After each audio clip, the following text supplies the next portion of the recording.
Well, this is Sky News in just a moment. The press preview, a first look at what is on the front pages. First of all, our top stories. Keir Starmer has said he trusts Donald Trump but refused to be drawn on whether the US president is on our side ahead of a crucial meeting to discuss ending the war in Ukraine. Well, Ukraine has agreed terms with the United States on a crucial minerals deal, a Ukrainian government source has told Sky News. And independent climate advisors have said that 4 in 5 cars should be electric and half of homes should have heat pumps within 15 years to meet the target to be net zero by 2050.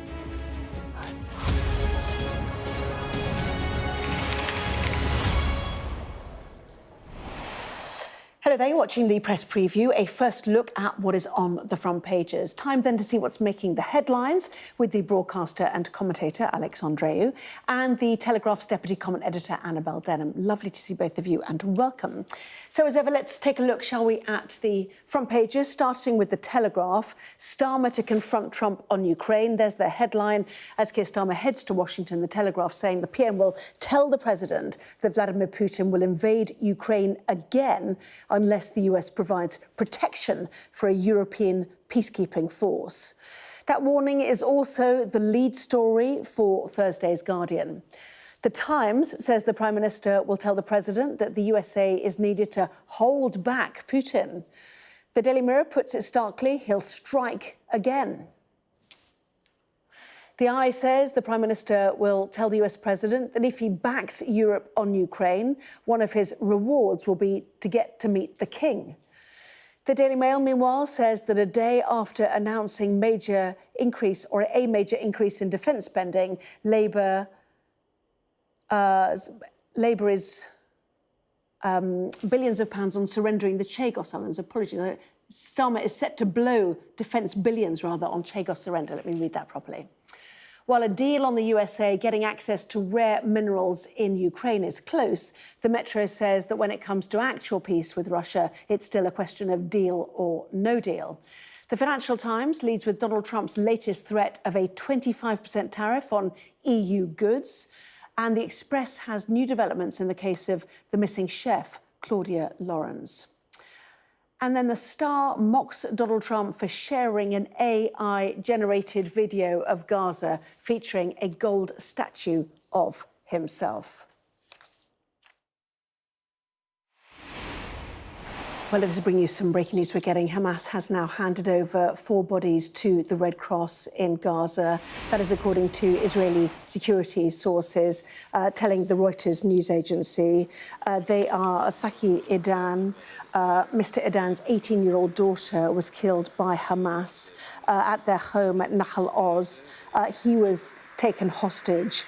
One of the captors during that process had picked up Saki's wife's phone, asked for her password and began filming the family on Facebook, which they did for some 26 minutes before the attack outside the kibbutz continued, before telling Saki to get up and to drive away.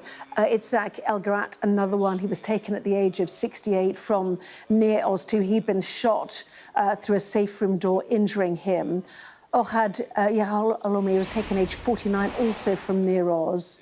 He had been engaged in a gun battle with gunmen in his house and was shot in the leg. His wife and 2 children had been able to run. They'd been put on different mopeds. His 12-year-old daughter finally released on November the 27th, back in 2023. And finally, Shlomo Mansour, known as the oldest of those hostages, taken at the age of 85 from Kisufim, a kibbutz where he had fixed cupboards and clocks and tended his garden. He was killed and taken captive on October the 7th, the IDF announced this month. And obviously the transfer of Palestinian prisoners will also happen later on. This is off a prison, more than 600 Palestinian prisoners. We know there had been disquiet about the propaganda moments, is how the Israelis saw how the hostages had been paraded. This transfer of those 4 bodies happening differently in order to allow the Palestinian prisoners to be released as part of the phase 1 of this ceasefire deal. And this is effectively the end of this phase 1. We will certainly keep an eye on what more pictures we get, but those are the pictures from Offa prison on the West Bank.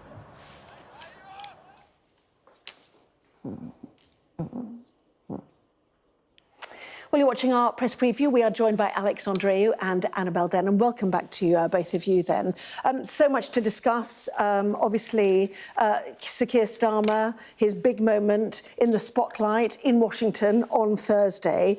What does he need to do? The newspapers are full of what he will tell Donald Trump, how he will confront him. Perhaps that is not the best tack already. No, I think effectively what he's going there to do is play for time, get more time for Europe to get its act together. The reason we have seen this hastily arranged announcement on defence spending, it is the equivalent of an offering. You know, it's the equivalent of a gift you take when you go to a new, a sort of a housewarming party almost. So he's going there to say, look, we are moving in the direction you want us to, but we need more time. You have to smooth the curve that you pull out of Europe, as it were. And I think the signs are good for him achieving some delay to that, especially since we are hearing news of Zelensky having agreed a deal for the minerals, which is effectively what Trump had been pushing for. I think this front page that we have about warning him that Putin will strike again if he pulls out, we've seen Starmer do that quite a lot in opposition, and it's an interesting technique. You sort of put a marker down that raises the stakes for the other person. It says, how sure are you of that person? We saw him do it with Johnson during Partygate, if you remember. He kept putting these markers down, saying, are you sure about X, Y, and Z? And then these things come back to haunt you if they don't pan out. So I think that's what he's doing. He's saying, are you sure you want to stake your reputation on this man that we know to be unreliable? It's quite a clever technique that is not a direct confrontation, but like I said, it raises the stakes. Yeah, a subtle challenge, should we call it that, certainly. And yet today, Donald Trump hosting his first cabinet meeting in which they seem to pledge allegiance to their king, effectively. But he also said or reiterated what our lies, which is the expenditure, the amount that America has spent on Ukraine, and the fact he's now learnt the Europeans are getting their money back, something Macron actually on Monday corrected him on. It was an extraordinary moment to witness all of this, wasn't it? And he's still not talking about security guarantees, which we've heard from President Macron, and we will no doubt also hear from Sir Keir Starmer, this idea that America has to be the backstop to protect Ukraine should there be some peace agreement with Russia. Well, I mean, it's been another extraordinary week in geopolitics and Elon Musk frenetic time in this imaging. Extraordinary. Extraordinary week and a frenetic time, I think, in international diplomacy, all deriving from Trump's shift in position towards Ukraine, and yes, the suggestion that they ought to have exposure to some of those rare minerals as payback for the support they provided to Ukraine. But I think, you know, at the moment, I mean, who can ever know what's going through Donald Trump's mind? But we know that one of his end goals is that European NATO members up their defence spending, and that they are serious about guaranteeing security across Europe in a way that they haven't been for some time, despite repeated warnings from Donald Trump during the first administration. You asked, Anna, what will Starmer need to try and achieve when he meets with President Trump tomorrow? And I think in some ways it's very similar to what Macron was able to achieve, which is to be deferential, as Trump would only expect, but to subtly disagree and to really show, as I say, that willingness to provide European security, but also a way of trying to get Trump and his team to take Starmer seriously. So let's look at The Guardian, picks up that word security guarantees. It really was the one thing that stuck in my mind from President Macron. Starmer to press Trump on security guarantees in these critical Ukraine talks. The Mirror with that other messaging that they'll strike again. You know, do you want to leave it open that Putin feels he can go back into Ukraine? Or, you know, elsewhere in Europe is kind of the suggestion from many European leaders. There's been a tendency, I think, in reports recently to pit Macron against Starmer in this strange competition that he somehow gazumped him by going there on Monday. And, you know, he was able to use his charm to correct Trump, and could Starmer do the same? But it seems to me they're working entirely as a team, as a tag team. And have spoken, we know, don't we? Yeah, to nudge him in the right direction. So this is what's interesting about it. He's demanding security guarantees. He's demanding that Europe up its spend, but at the same time, he's saying, I'm not that committed to NATO. He's demanding a percentage of GDP that America doesn't spend. Meanwhile, Pete Hegseth announced 8% cuts to America's defense budget today. He has instructed the Pentagon to find $50 billion worth of savings, and is shifting a lot of the current defense infrastructure towards the Pacific. So even if you accepted that you could convince America to be willing to still stay fully involved in Europe, I'm not sure they're there physically. I'm not sure they're there, that's where their head is at. You know, they are very much looking towards China and focusing everything in that direction. And I think this is what has been driving all of that. In effect, Trump has the impression that while they've been busy defending Europe, which is freeloading, which we know is historically illiterate, but while they've been busy defending Europe, China has been getting away with loads of stuff on the other side South China Sea, airfields, they're not on them. Yeah. And that's the refocus he wants. And that will happen. It's their policy. The question is how quickly. OK, exactly. The other main issue is tariffs. Yes. Confirmation, it seems, from Donald Trump today that Europe will get clobbered with 25% tariffs. They've made the decision, you know. And the point being is whether Keir Starmer can persuade Donald Trump that the UK is not, you know, seen in the same way. Well, it isn't seen in the same way at the moment, but who knows what could happen a day or two from now. But 25% tariffs on EU goods would be very punishing for the bloc. Donald Trump has said that, you know, it isn't a level playing field between the US and the EU when it comes to trade. And actually, you know, he's not wrong. The EU sold about £160 billion worth more in goods to the US every year over the last 3 years than it bought. The EU charges 10% tax on US vehicles which are imported, whereas the US charges 2.5%. Now, look, that isn't to suggest that I agree with Trump's decision to slap 25% tariffs on in some sort of warped retaliation. But I find it very surprising. I didn't think this was the sort of thing that he was actually going to push through with. And, you know, the question now is how will European companies, particularly high-tech businesses, pharmaceuticals that are big exporters to the US, how are they going to respond to this? OK, and just very quickly, the eye, back Europe on Putin, and there you are. You'll have a lovely state visit hosted by King Charles as he tries to convince Trump to maintain support for war-torn Ukraine on this landmark visit and keep the tariffs small. We need to move on. Apologies. Lots happening tonight. Lots to come as well in our programme, including this. Is BP turning its back on green energy? That and more after the break.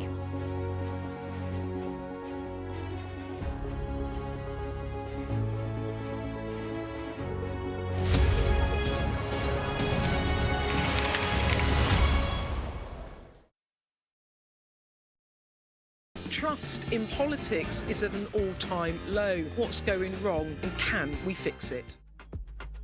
It's from Liz. She wants to know, why is there still no sign of the Labour Party electing a woman as leader? It's sort of embarrassing. You know, it takes a very strong man to be leader, but it takes an even stronger man to support a woman for leader. If you want to be mean to politicians, like, crack on. The activists that go out and make elections happen, I kind of feel like just don't be horrible to them. Be polite to them in the same way that they're polite to you. Keir Starmer has got us into government with a big majority. He was completely clear before the election that he wasn't going to be able to do the two-child benefit policy, but I wouldn't be surprised if it isn't an early thing that comes along. I went up to Gordon Brown and said, hello. No, yes, where is it? I said, found all these Tory candidates breaking land.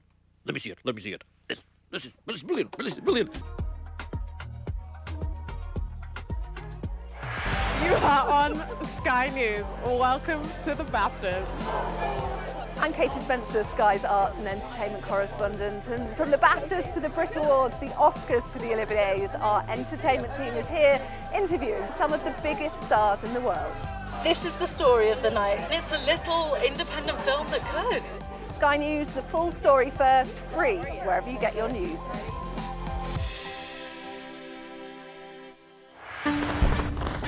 We're trying to see as much as we can. We start with breaking news. I am Annabel. It's been quite some day. The golden age of America begins right now. A long-awaited ceasefire is now underway. First question, Sky News. Congratulations, this is a huge moment. Describe this feeling. It's incredible. Now to California. The Democratic mayor of Los Angeles cut the fire department budget. Do you owe citizens an apology? Have you nothing to say today? Jane Secker, Sky News. Would you like to respond to us now? I've never seen anything like this. Beth Rigby, Sky News. In principle, would you agree to do that? Criticism of you, the president, is banned. How is this a fair election? Historic day here today. The cameras are poised here, there, everywhere, waiting to see what the president might do next. I gave you the A+ treatment. Thank you. Thank you all.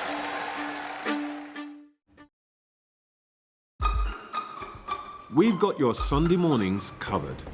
From the front page and the sounds of the streets to the voices of the people who make the major calls and big picture politics beyond Westminster. We'll put you at the heart of our story. I'm ready. Are you? Join me, Trevor Phillips, Sunday mornings on Sky News. Weeknights on Sky News. This is your chance. Tell people. Welcome to the Politics Hub. Our police force has apologised. If you want to find out about Grimsby, you come to the docks. I'm live in Jerusalem. Are you not concerned that that could lead to all-out war? Hello there, good evening. There are fears of an upsurge in violence. What's at stake here? You are watching the press preview, a first look at the front pages as they arrive. Well, welcome back. You are watching the press preview with me once again, Andreou and Annabel Denham. Welcome back to both of you.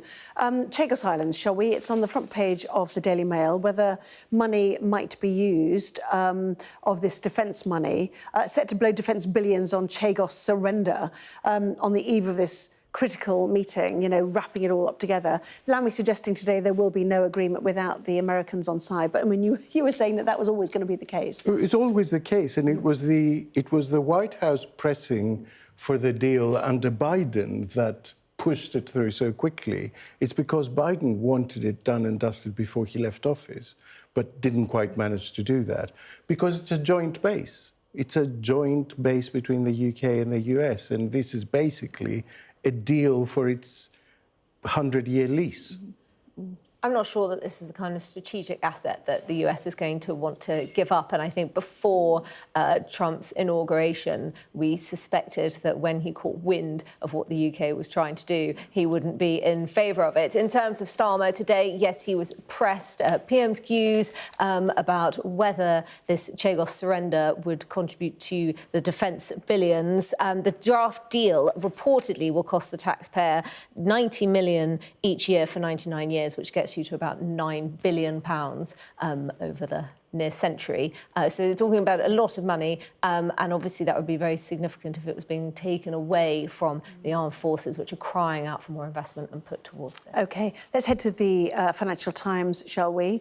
You know, the mood music is a shifting, is it not, in multiple sectors, including in oil and gas, it seems. BP returning to its roots is the story here. Yes, so about 5 years ago, British Petroleum decided that it would reinvent itself as a green energy company, but ultimately this failed, and there were years of lacklustre returns, and shareholders have been extremely disgruntled, and it's now decided to abandon that and focus on what most would consider to be its core purpose, at least at the moment. And it comes, of course, on the same day that the Climate Change Committee, the Quango that was set up in 2008 at the same time as the Climate Change Act, to ensure the government is introducing the measures necessary to decarbonise and reach the net zero target. It published its most recent carbon budget, and that also set out sort of some of the measures that may be quite unpopular in a not dissimilar way to what BP's done with shareholders. In the meantime, drill, baby, drill. There we are. Alex, Annabel, thank you very much indeed. Thank you.